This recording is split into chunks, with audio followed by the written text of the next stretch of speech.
We'd like to have some opening remarks from our co-chair for the Highlands Coalition, Leslie Greenberg.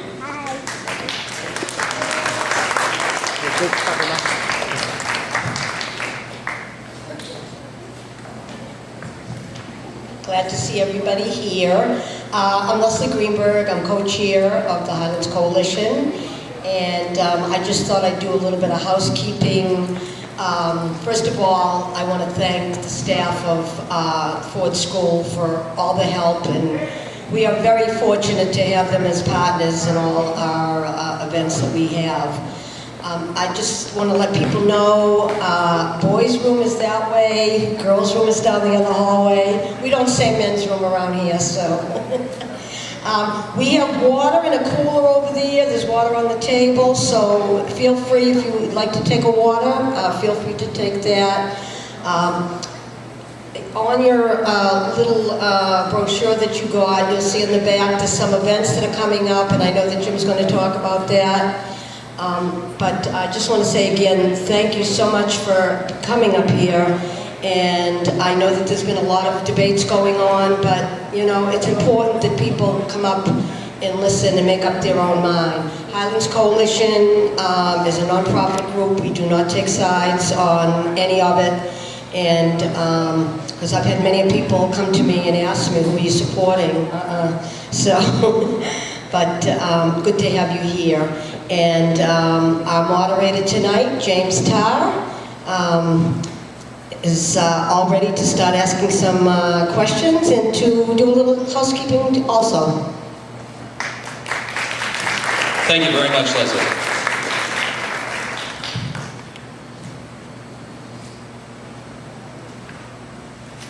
Before we begin, we'd like to explain the format for the debate.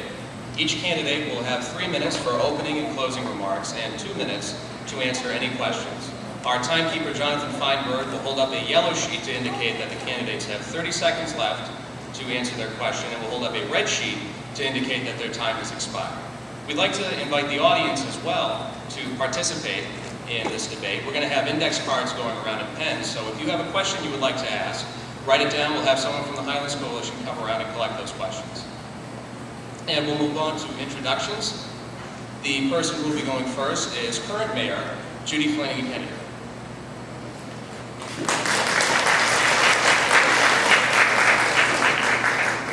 Good evening, everybody. Thank you for coming, and a special thank you to Dr. Crane of the Ford School and the Highlands Coalition for sponsoring this debate. I would like to start by taking you back to 4 years ago. 4 years can be a very long time, and sometimes the changes can be so subtle that we lose track of where we came from. So, for example, 4 years ago, in the police department, we had approximately 163 uniformed officers. All of our CLTs were gone. Those are otherwise known as the bike cops. All of the SROs in our schools were gone. We were battling a rampant gang problem with 1,200 known gang members or affiliates in the city of Lynn. Flash forward to today, we now have approximately 190 uniformed police. We have restored the SROs in all of the middle schools, and we have restored the CLTs, 6 of them, whereas before we had 3. They now cover every sector in the city. We've also added reverse 911.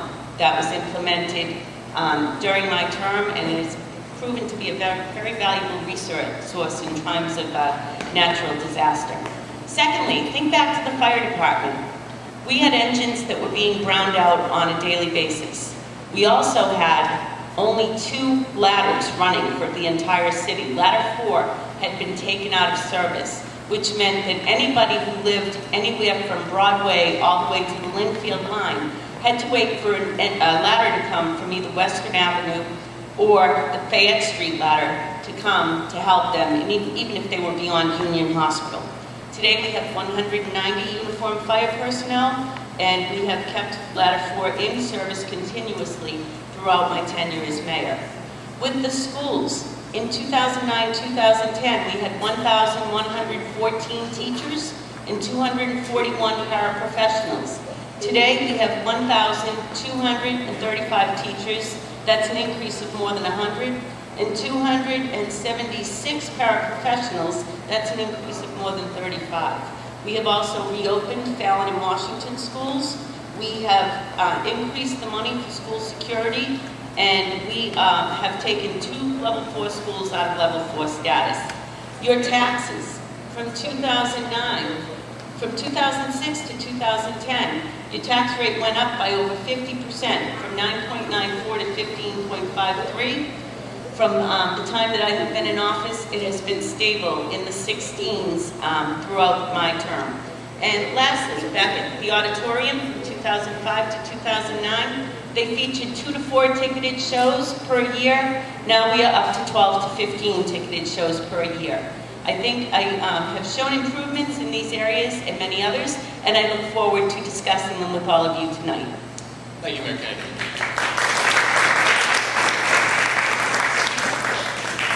Our next candidate is challenger for the mayor's seat and current City Council President, Tim Phelan. Thank you. I'd like to thank the Highlands Coalition, Dr. Crane, Leslie Greenberg, the great work that everybody does here at the Ford School and in the community.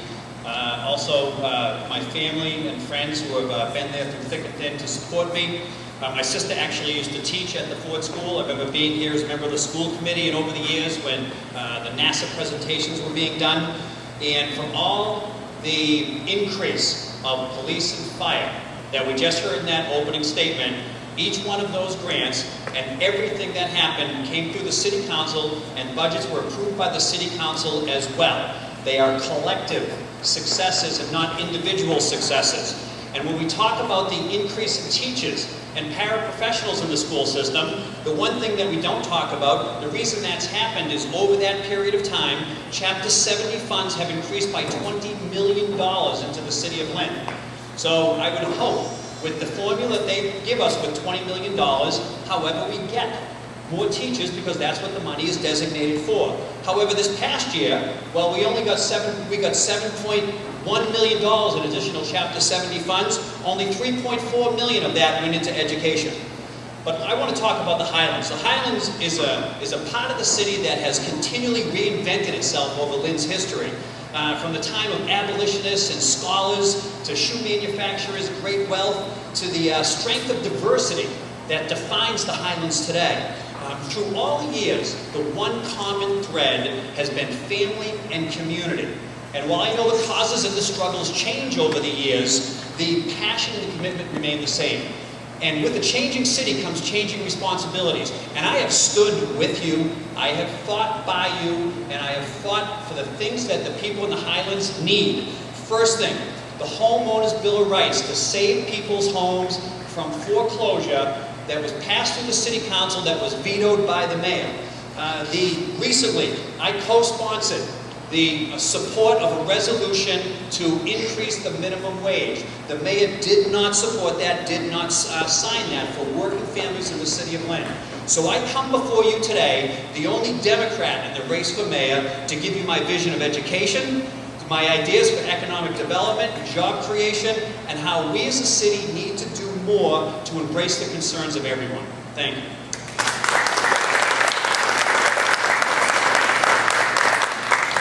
Thank you very much. We will be moving on into our question portion of the debate. We have a layout up there for presentation purposes. Our first question is going to be for vision. And our first question is, we've heard many ideas and positions throughout this campaign, but many residents would like to know exactly what kind of a city the candidates would like to see Lynn become. What is your overarching vision for the City of Lynn, and how would you work to implement that vision? We'll start with Council President Phelan. Thank you. What I'd like to see is a thriving downtown, a developed waterfront, a school system where test scores are going up and they're not going down, where all neighborhoods are treated equally regardless of where they're located in the City of Lynn. However, we hear about crime, and it's great to have more police on the street. I've supported all that. I've always supported CLTs and SROs. But the real way to systemically reduce crime over time are twofold. One, education.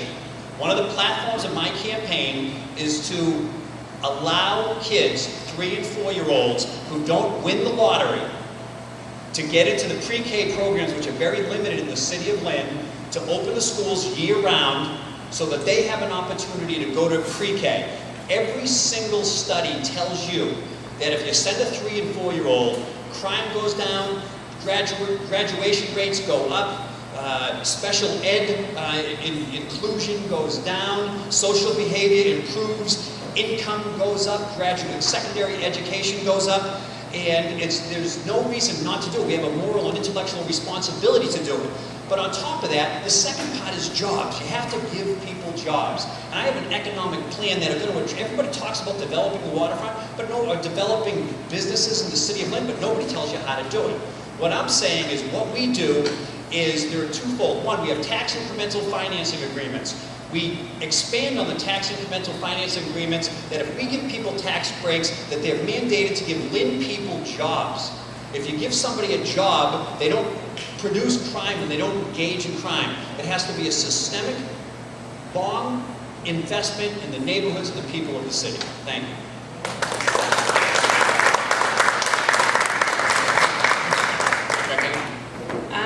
I guess I have to talk about this in two parts. One is my vision for improving the city within, and the other is we're bringing the external world in to see the improvements here in the city of Lynn.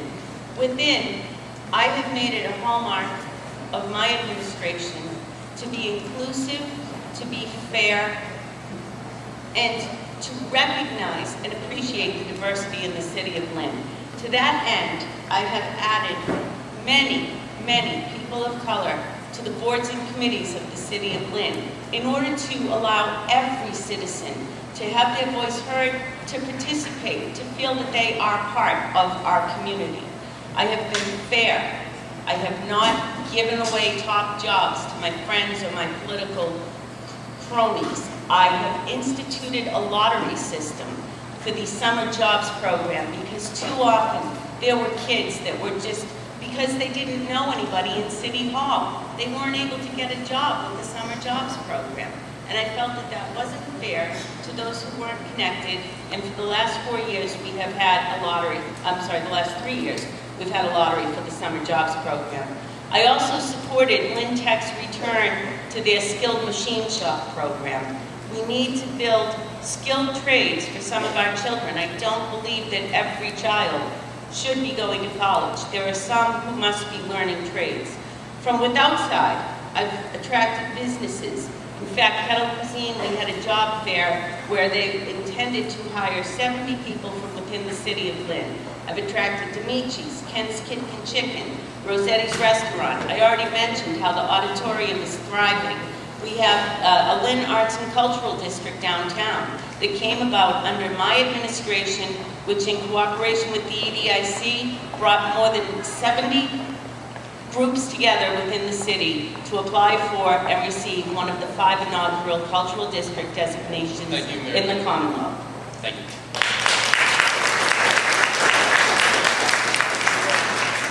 Our next question. Imagine if for one day you had the powers of a king or queen in the city and you had the opportunity to implement one policy at the citywide level that would face no opposition and be implemented seamlessly. What policy would you implement and why would you implement it? We'll start with Mayor Kennedy.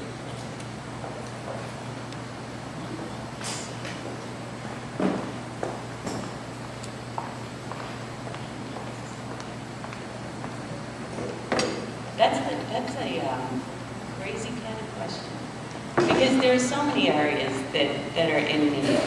But I suppose if I could implement one policy, it would be for nobody to be getting any special favors at any time. And try as I have to keep people from using their connections to get better jobs, to get the tax bills reduced or waived, to not have to pay for a yard sale permit. I have not been able to eliminate it completely. There are still people who will take advantage of the system. When I find out about it, I try to make it right. But I will tell you, as much as I have made it very clear that I expect people to follow the rules and I expect everybody to be treated the same way as everybody else, that is not always the case. I see the whole city being lifted up when everybody is treated equally and fairly. Council President. Thank you. I'm going to go back to what I just talked about in my opening statement. The biggest reason that we hear that 3- and 4-year-olds don't get into the pre-K program or a pre-K program is that there is no space in the city of Lynn. There is no space to put those kids. The value of that education, as I mentioned, is the single most important thing that we should be doing long-term for the city of Lynn. We do have the space. The space is available, however, the space is available in the summertime. Principals work in the schools, custodians work in the schools. What we need to do is open up those schools in the summertime for those 3- and 4-year-olds, and there are many, many, many across the city that aren't fortunate enough to win the lottery and get into the pre-K program. That's our responsibility. That's something in my administration will be the top priority, and if I was king or queen for a day, that's something that I would implement right now.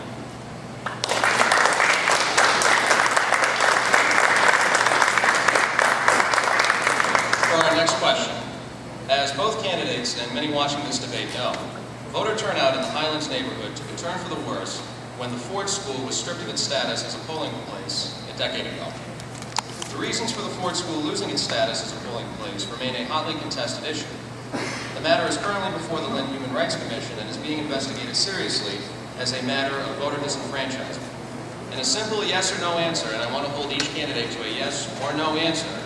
Do you support bringing voting back to the Ford School? If yes, how do you plan on achieving this goal? If no, what is the reason for your opposition? And we'll start with City Council President. I have a question. If it's a simple yes or no, how can we add the explanation? Take the position and then expand on that position. Well, to be honest, I think that you have to, I think it's an unfair question to answer simply yes or no, and I'd like to explain. It has been a hotly contested topic. The first thing that has to occur for even to be considered voting at the Ford School is the state has to certify the school as compliant with the Americans with Disabilities Act, which right now the state hasn't certified that. However, I've heard the arguments over time that there aren't as many people getting access to vote, and the numbers, according to the city clerk, just don't verify that.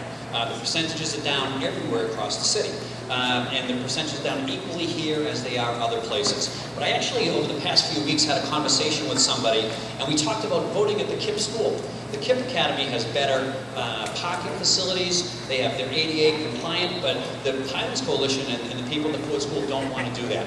And the reason he told me, which I really think is the reason that people want the voting at the Highlands School, is that the Highlands School, excuse me, the Ford School, I call it the Highlands School, the Ford School is really the epicenter. It's the community school, and the entire community revolves around what happens at the Ford School, and I never really thought about it that way in the past.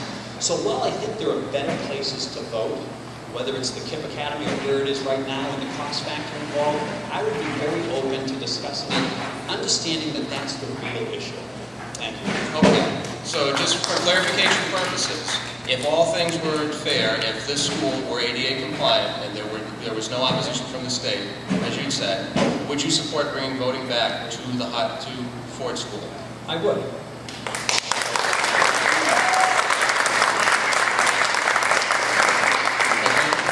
Well, that was a yes preceded by a very, very long maybe. I say yes. And I have, in fact, met with several members of the Highlands Coalition about this. As Councilor Phelan noted, KIPP Academy may very well have newer facilities and adequate parking, ample parking, but this is the center of the community. And I have always supported Dr. Crane and the Ford School, recognizing it as one of the centers of the community. I don't think that we have a problem with the Americans with Disabilities Act compliance. I was shown a document from the Secretary of State's office, I believe, indicating that the facility is in fact compliant. The problem that we have right now, and the road bump, the speed bump that we have in the road of getting voting back into the Ford School, is the fact that the City Council sets the voting places. Every election, the city council determines where the voting will take place. I have said repeatedly, and I will reiterate it here, if that comes to my desk from the city council with the Ford School listed as a voting place for the Highlands, I will certainly sign it. Thank you.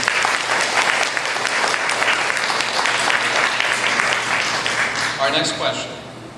Recently, the Massachusetts State Police and the Essex County Sheriff's Office participated in a dragnet operation on the night of Friday, September 13th, which eventually detained roughly 40 individuals for what police at the scene called, quote, traffic violations, such as driving without a license.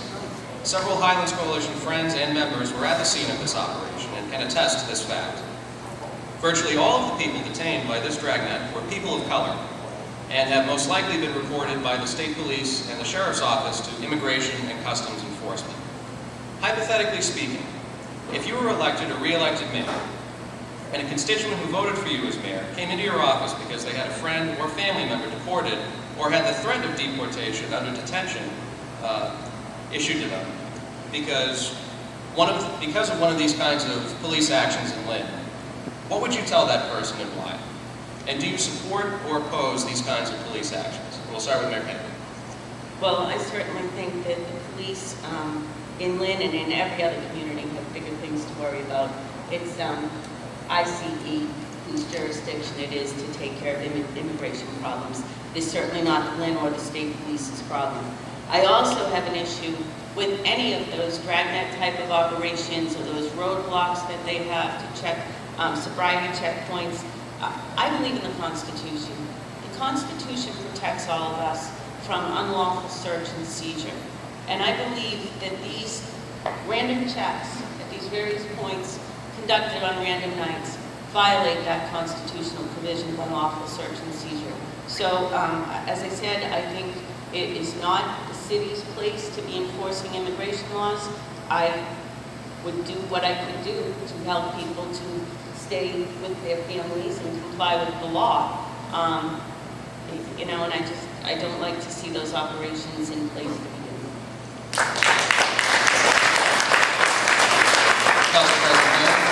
Thank you. First of all, it wouldn't matter if somebody voted for me or not voted for me if they walked into the mayor's office with a concern like that. That dragnet operation was a state police operation done by the community action team. The state police, the Lynn police, they have the ability, it's not unconstitutional to set up a roadblock someplace to look for drunken drivers or anybody else. That's not unconstitutional. They have the right to do that. I'm sure that what they did in setting that up in all likelihood was legal. What nobody has a right to do is racially profile anybody. Nobody should be stopped because they're racially profiled, or the color of their skin, or where they think that they're from. You know, this is really the issue that's arising is secure communities. That's what this is about. Secure communities is a federal mandate by ICE, immigration. And I've spoken to the chief of police about this because there are concerns with racial profiling, and there are rumors going around the city of Lynn that somebody gets stopped for a traffic violation that might be undocumented, and they're deported the next thing that they know. The chief of police has assured me that that's actually not the case. Says what happens is if somebody is actually arrested and they run a warrant on them, or they see if they have a criminal record, and if they have a criminal record, they report it. And they report it to ICE. They're mandated to do it, and they should report it to ICE. However, if somebody is just pulled over for a driving violation or doesn't have a license, they shouldn't be arrested. They should, which they're not arrested, and they're written a citation and they're not reported. The most important thing here is that we have to make sure that people aren't targeted by the color of their skin or where they're from. Thank you.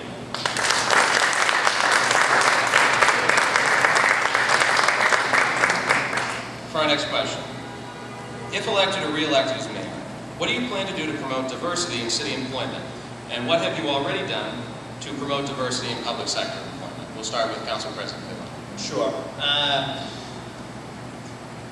Unfortunately, the city council or any city councilor doesn't have the ability to hire anybody. So I can't stand up here and say I've hired X amount of people, with diverse backgrounds. I just don't have the ability to do that. But what I have done since I've been on the council in the last 4 years, 27 different times I voted to support different requests from the Latino business community, whether it's beer and wine licenses, awnings in front of their building, 100% record in supporting that. Also, the City Council created the Human Rights Commission. I worked with HonNet diligently to create the Human Rights Commission. I had 6 appointees, myself as the City Council President on the Human Rights Commission, and we appointed 3 minorities, women, people of all ages. I appointed because that's a good reflection and representative of the City of Lynn. In addition, we appoint people to the Cemetery Commission. We appointed an African American to the Cemetery Commission. But I think one of the things that I'm the most proud of, when I was on the school committee, Thurgood Marshall passed away. He was a Supreme Court Justice. And he was a brilliant man. You learn about him in law school.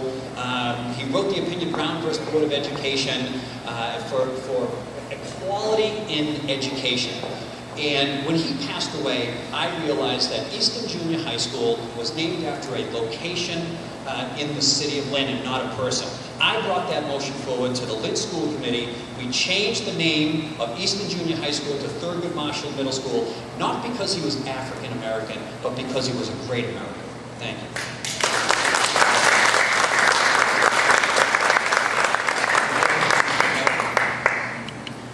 I've really made it an important part of my mission to include everybody from every background within the City of Lynn as part of City Hall, as part of our summer programs, and as part of our boards and commissions. And I've already spoken about the boards and commissions. Within City Hall, we've restored the Spanish-speaking clerk in the clerk's office. She was let go in 2009 when a number of layoffs were occurring. We've hired a bilingual switchboard operator to assist with the calls that come into City Hall. Throughout the time that I have been in office, I have had a Southeast Asian liaison in my office. Throughout the time that I've been in office, I've had a Spanish-speaking clerk or aide in my office at all times.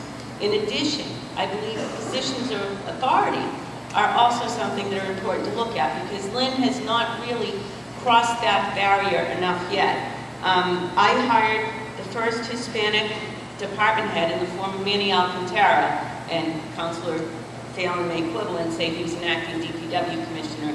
He was the head of the DPW department during his time in that position. I have also appointed the first black district chief in the City of Lynn's fire department. I believe it is very important, especially for the children, to have role models of all colors, of all genders, of all nationalities, in order to have somebody to look up to and to aspire to be that person. Thank you.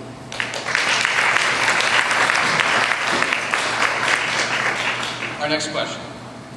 Many residents of Lynn are deeply concerned about the prospects of gentrification or the changes that occur in urban areas where those currently living in a city or neighborhood can no longer afford to live there. What will you do as mayor to ensure that gentrification, if it should occur in the city of Lynn, does not displace those currently living in our city? And we'll start with you, Ken. Well, I think one of the ways to do that is to maintain the amount of affordable housing that we do have in the city. The last time I saw the figure, we were at about 13.9%.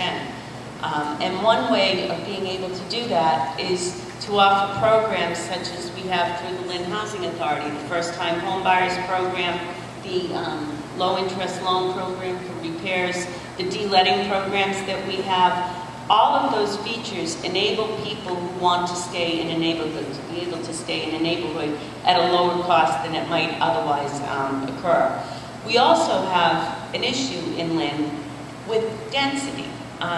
It's not good for a neighborhood, and it's not good for just the feeling of community to have a 24-unit building in a place. It's much better, I think, when we spread out the area in which people are living. So to that end, the Lynn Housing Authority has done a number of infill houses, which are made available very often at a lower price, at good interest rates, for people who are first-time homeowners, home buyers, who might not otherwise be able to afford a home. That allows them to stay in their community It allows them to do so at a cost that would be lower than going out on the open market, and it keeps people in the neighborhoods. If those people are not selling their houses, then the gentrifiers cannot come in to buy those houses. We need to keep the housing units affordable for those who want to stay in those neighborhoods.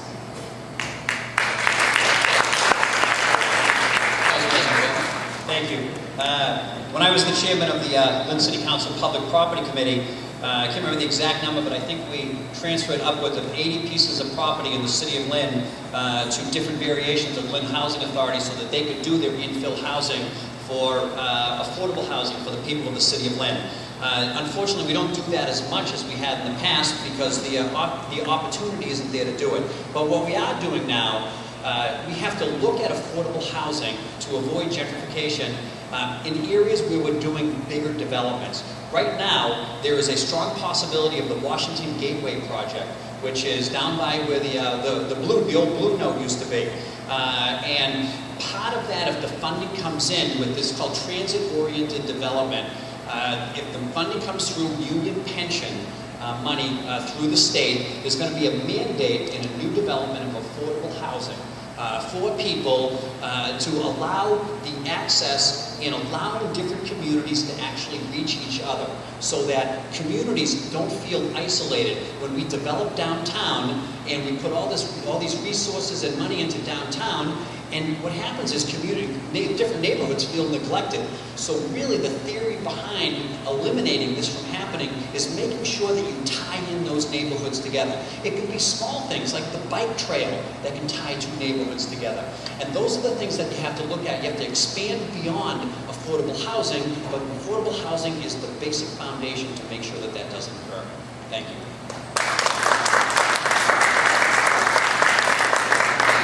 For our next question.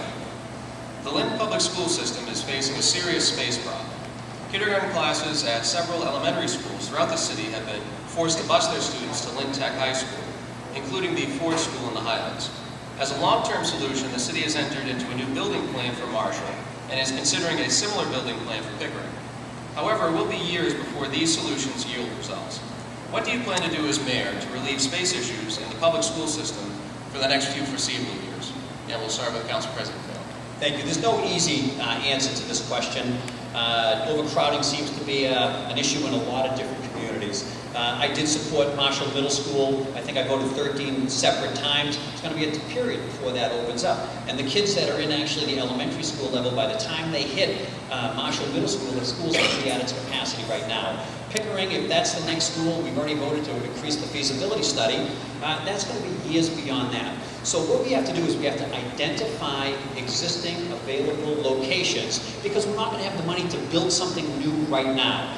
I say that we foster a better relationship with North Shore Community College and see what type of space that they have available, and that's about relationship building, communication. It's a facility that's available. What is their schedule? We really haven't expanded on that as much as we can. Beyond that, it's a difficult question. It's happening everywhere. Unfortunately, there are a lot of people are moving into the city of Lynn, and there's not space. Don't take me wrong. Unfortunately, to move into Lynn, I want people to move into the city of Lynn. I don't want them to move out of Lynn, and I'm a big advocate. I think the first thing people do when they're looking to raise their family, the first question they ask is, how are the school systems? They want quality education for their children. And we have to address the problem now, we have to address it long term. Thank you.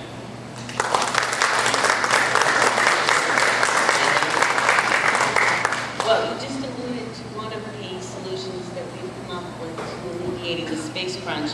We have 265 kindergartners over at the Early Childhood Center, which has taken some of the pressure off the populations of the Ford, Brickett, and Tracy schools. So we have found room for 265. We also have added portable classrooms over at Sisson, which enables us to serve a larger number of students over there. During my administration, we also reopened the Fallon School, and we took some of the special education students who were over at the Washington School and moved them into Fallon. And by doing that, we opened up the Washington Community School. That is a school that is concentrating on STEM subjects. science, technology, engineering, and math. We are adding to it grade by grade, but that is only at about 20 to 30% of its capacity, so we will have more room to put kids into the Washington School. And then lastly, over the next couple of years, once Marshall is actually built, we will have the old Marshall. The terminology used is called swing space. We will be able to use that school here and there as needs arise. It is not ideal, but we have looked at many of the existing structures in Lynn to see whether we can convert them into practical use as classrooms for our children. For example, at one time, Kemp Academy had been down at the Blood Building. That space is no longer available. We've looked at St. Patrick's and St. Michael's schools in West Lynn. Those spaces are not suitable. We are doing what we can do, and as I said, we've made some strides, but space will continue to be a problem for the City of Lynn school students. Thank you. For our next question, the proposed Lynn Waterfront Development Project could create thousands of construction jobs during the development period, as well as many permanent jobs in our city. With this large project on the horizon, many in the city are proposing a new linkage ordinance. A linkage ordinance would mandate that large development projects pay a fee per square foot over a certain benchmark into a fund for city initiatives like education or job training. Do you support or oppose a linkage ordinance in the city of Lynn? And we'll start with Mayor Kennedy. I have said before, I am a really strong believer in the free market. I think if people want to come invest their money in here and build here, we should not make it more difficult to attract people by adding an additional stipulation to them coming here. So no, I would not support linkage. Council President Fennell? Thank you. I'm actually very open to the concept. I think what we have in place right now isn't working. There's been no development on the waterfront. There's been no development at the Beacon Chevrolet site. We have to do something different. To just, I read in the paper, elected official or other people just arbitrarily dismiss the idea. I think that's closed-minded, and I think that's wrong. There may be a way to do it. I think that we can negotiate language, and whether it's a minimum square footage or only for colossal projects or whatever it may be, so that we don't hurt the small developer, that we can get potentially get money for affordable housing, for after-school programs, for job training that we need in the city of Lynn. To just say, no, I'm not going to do it, is closed-minded and it's archaic thinking. It's working in the city of Boston. The city of Boston is thriving. I'm open to the concept. I'll be willing to discuss the concept, and I think that anybody that's not willing to discuss the concept is wrong. Thank you.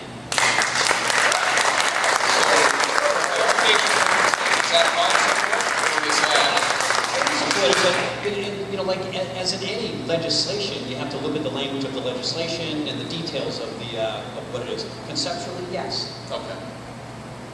Our next question. Many residents of the City of Lynn have been impacted by the subprime mortgage crisis. The city recently passed a foreclosure ordinance that mandates mediation between the banks and the owners of properties that are facing foreclosure. Explain your support or opposition to the foreclosure ordinance and how you came to your conclusion on the issue. And we'll start with Council President Faber. Thank you. I think everybody knows that with the support of people like Isaac Hodes and Councilor Pete Capano, that I spearheaded the Homeowner Bill of Rights. The Homeowner Bill of Rights, what it does, I'm obviously in favor. What it does is homeowners who are losing their homes, whether a spouse lost a job, got sick, got cancer, couldn't actually afford to pay the bills, have a difficult time actually sitting down and communicating with the big banks. They wouldn't spend the time with them. So what we did with the help of John O'Brien, the Register of Deeds in Southern Essex County, is he agreed not to record a foreclosure deed until a mandated mediation occurs. That the banks sit down face to face with that homeowner and see if they can work it out. It does not mean the bank has to do anything, forgive a mortgage or do anything other than just sit down and talk. The local banks, because of the personal relationships they've had with people, Eastern Bank had one foreclosure in the 5-year period that we looked at. Almost 500 people came to the city council chambers, unanimously, wildly cheering. It passed 11-0 in front of the city council. The mayor vetoed it. it came back again. The same people came again, and the council unanimously overrode the veto. If an ordinance like this that doesn't cost the taxpayer 1 penny, not 1 penny, can save one person's home from foreclosure, then it's worth it. The other thing it does is it prevents dilapidated homes from occurring in neighborhoods where banks own it and they neglect it. It mandates that bank put up a fee so that if the city has to do something to fix the property, we have money to do it that doesn't impact the taxpayer. Thank you.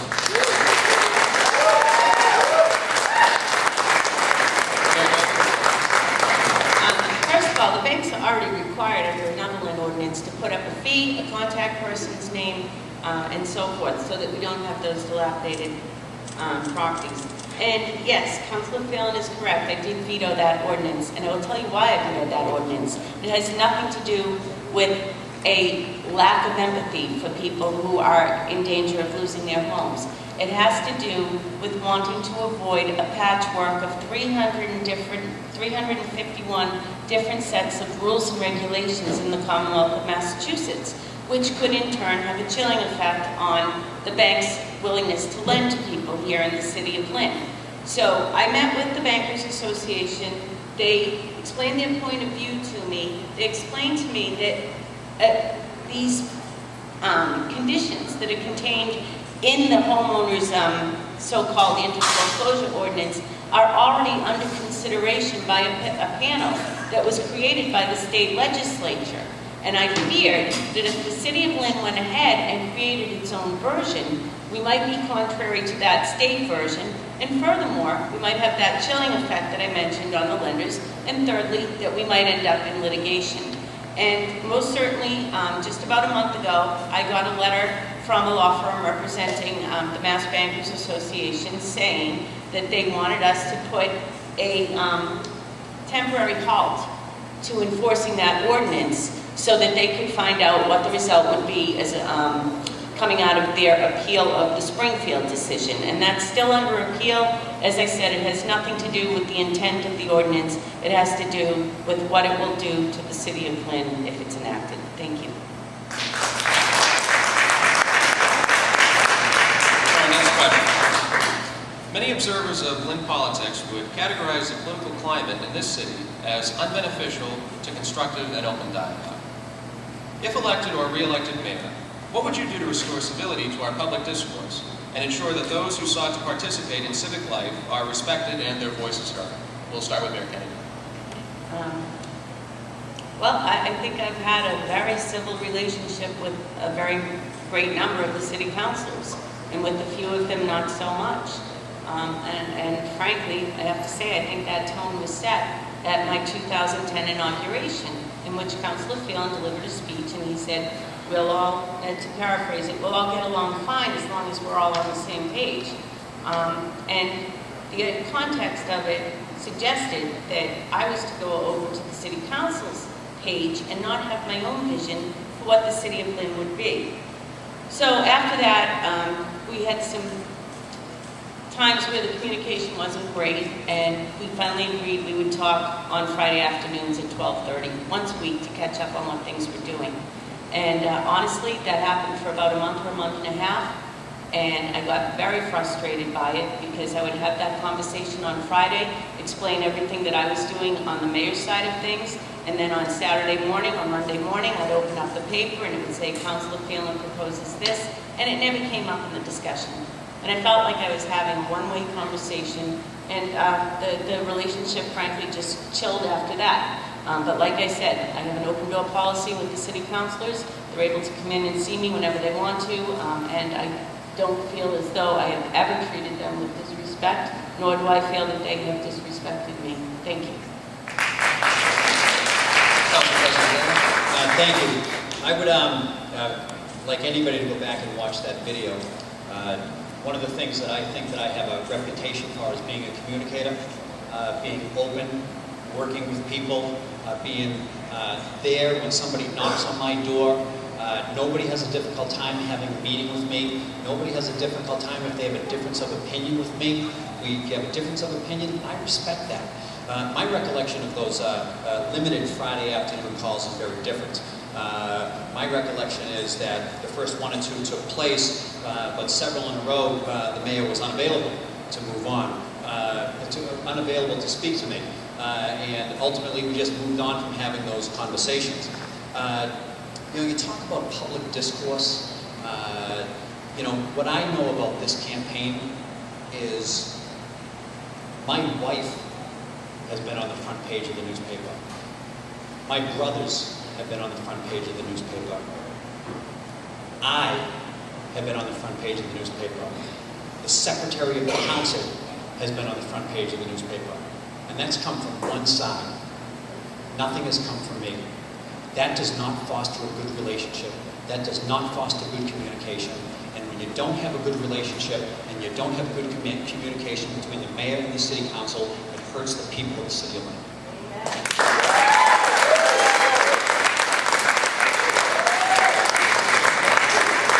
Before we move on to public questions, I'd like to recognize several elected officials and candidates for elected office in the audience tonight. We have Stanley Watering Jr., who is a candidate for Lynn School Committee. Melissa Romaniello, also a candidate. We have Maria Carrasco, who's a current Lynn School Committee.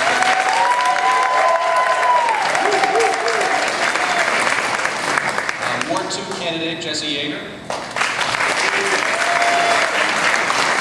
As you see, at-large Councilor Clay Walsh in the audience. So we'd like to thank them for their attendance.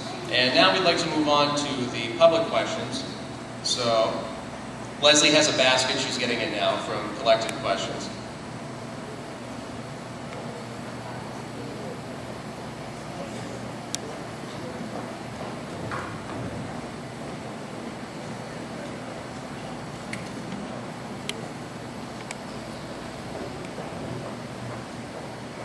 Our first question is from the Mass Senior Action Council. The Lynn Auditorium is a beautiful asset to the city. The events are entertaining and great for the community. For many Lynn seniors, the shows are unaffordable and inaccessible, especially at night due to the lack of transportation and huge increase in the cost for the ride. In other cities, funds have been set up to help pay for part of the ticket and night shuttles that have been put in place to allow seniors to enjoy the shows and entertainment. As mayor, would you be willing to search for grants to subsidize the tickets and transportation to a few events at the auditorium per year? And we'll start with Council President Finn. The answer to the question is yes. I don't know right now whether or not there are discounts for the tickets at City Hall for seniors. I hope there are, and if they are, I'll be educated on that. But if I'm the mayor, there will be, and there should be. I do think that one of the things that we've seen with the transportation statewide is fares have gone up and routes have gone down, and that's not fair to seniors. But I would allocate monies. I would put something aside so that seniors could actually come to shows. And I also think that what we should do is we should look at starting shows earlier if it's more convenient in your schedule, so that you can come to shows that don't go late into the night. Thank you.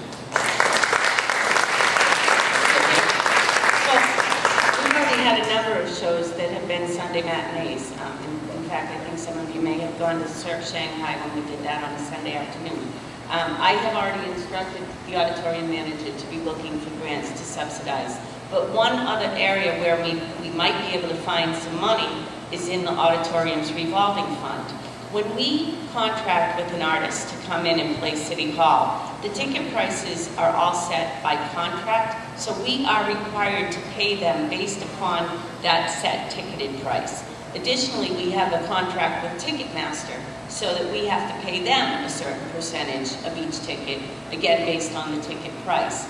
But as that revolving fund is growing, we may be able to start to use some of that money, or may be able to implement a surcharge in order to reduce the cost and have a certain number of tickets available for seniors. I am certainly willing to explore ideas with anybody, and if anybody has any additional ideas that haven't been brought up by way of the grant, or perhaps by way of using the revolving fund, I'd be more than willing to listen to them. If you just call my office or email my office and let me know, we'll look into them and see if we can make that happen. And as far as the transportation goes, I used to actually driving the ride, and I know how difficult it is for people to have to meet the costs of the ride, especially since last July it went up from $2 to $4. We were able to implement a program in conjunction with Bliss to give people rides to the senior center and offer a full price ride one way from the ride with a free ride on the way home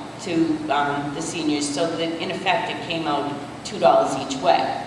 It was just that we were subsidizing by way of the return trip. Maybe we can look into something like that. I will contact Paul Crowley of Bliss and see if he might be willing to set up an arrangement for show nights. Thank you. Thank you.